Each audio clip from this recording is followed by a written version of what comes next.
₹2 ఇచ్చిండు. అప్పుడు ₹2 ఇచ్చి లవ్ లెటర్ ఇచ్చిండు. ఇది సునందకి ఇస్తే ఈ ₹2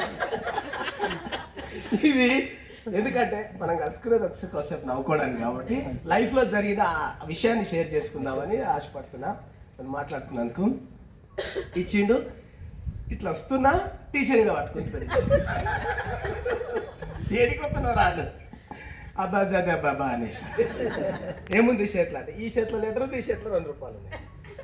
2 చూపించేసి ముగ్గురిని వేసి అలా అయ్యింది, అయిపోయింది. అది తర్వాత వాళ్ళ లవ్ కొనసాగింపు అయ్యింది.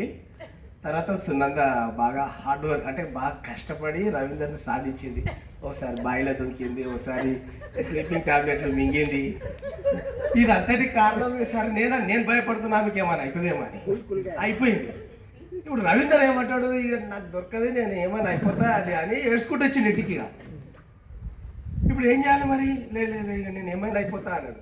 అట్లా ఎందుకు, సరే నువ్వు చెప్తే బయటకు వస్తుందా అని. వస్తుంది బయటకు వస్తుందా అంటే వచ్చేసింది, వెళ్ళిపోయినాం. సాయంత్రం ఇప్పుడు తోడలేరు, నేనున్నా రవీందర్ సునందని ఇద్దరిని తీసుకున్నా.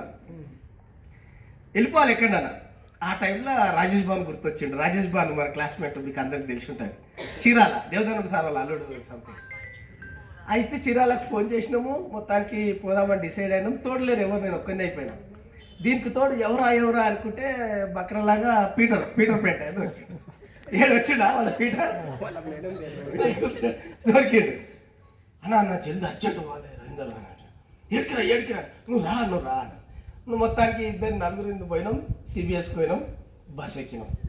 బస్ ఎక్కిన తర్వాత ఇక నన్ను ఎడికి తీసుకుపోతారు, సంపదికి పోతారు అంటున్నారు. పెట్టా తెలియదు కదా ఈ విషయం.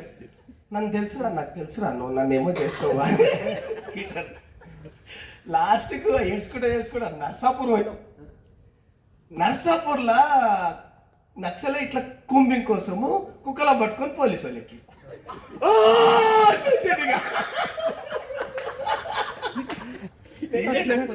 ఏడుస్తుడిగా అయిపోయింది. దొరికిపోయినాం, జైలు వేసేస్తారు, కొట్టేస్తారు, చంపేస్తారు అని. ఏమో నోరు పోయినా నేను నాకు తెలుసు నాకు చెప్పనికి వేసినావా ఏడు సునంద భయపడుతుంది. వాళ్ళు వచ్చారు, పోయి ఆ కుక్క వచ్చి అనుకుంటా పీట దగ్గర నిలబడ్డది. అది ఏం కాదు అంటే సార్ డ్రైవర్ అడిగిండు. సార్ ఎందుకు సార్ అంటే నక్సల్స్ వచ్చిందని డౌట్ వచ్చింది, కూంబింగ్ కోసం వచ్చినాం సార్, ఎవరు లేరు పోరి అంటే అప్పుడు కూల్ అయిపోయి ఆడిపోయిన తర్వాత చీరాలకు పోయిన తర్వాత కరెక్ట్గా 3 గంటలకు తెచ్చిండు.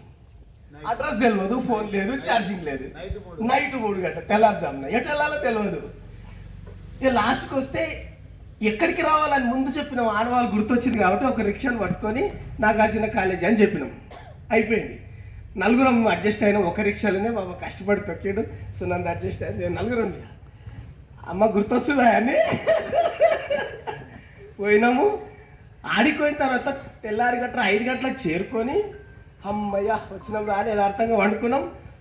వాళ్ళు ప్రహరీ గోడ ఉంది, ఈ ప్రహరీ గోడ చాటు వండుకున్నాము. తెల్లారి లేచి చూసిన పక్కనే పోలీస్ స్టేషన్.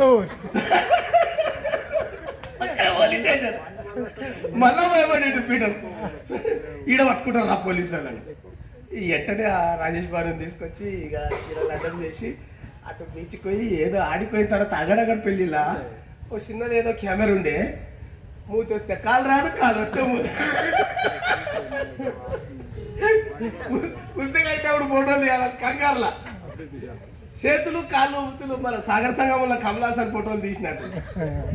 ఒకటే తిట్టాలి, రవీందర్కి తిట్టాలన్నా నవ్వాలన్నా ఏం చేయాలో అర్థం కాలేదు. ఫోటోలు లేవు, ఆధారం లేదు, ఏం రాటే ఏం కాదు బాగా చేస్తామని మొత్తానికి 1 నెల తర్వాత మళ్ళీ హైదరాబాద్ వచ్చి ఖైరతాబాద్లో సెటిల్ అయినాక కష్టపడి మొత్తానికి అక్కడెక్కడో ఉద్యోగం ప్లాన్ చేస్తే దేవుడి దేవల్ల ఈ రకంగా బావ నా చెల్లెలు మంచి సెట్ అయ్యారు. సంతోషం.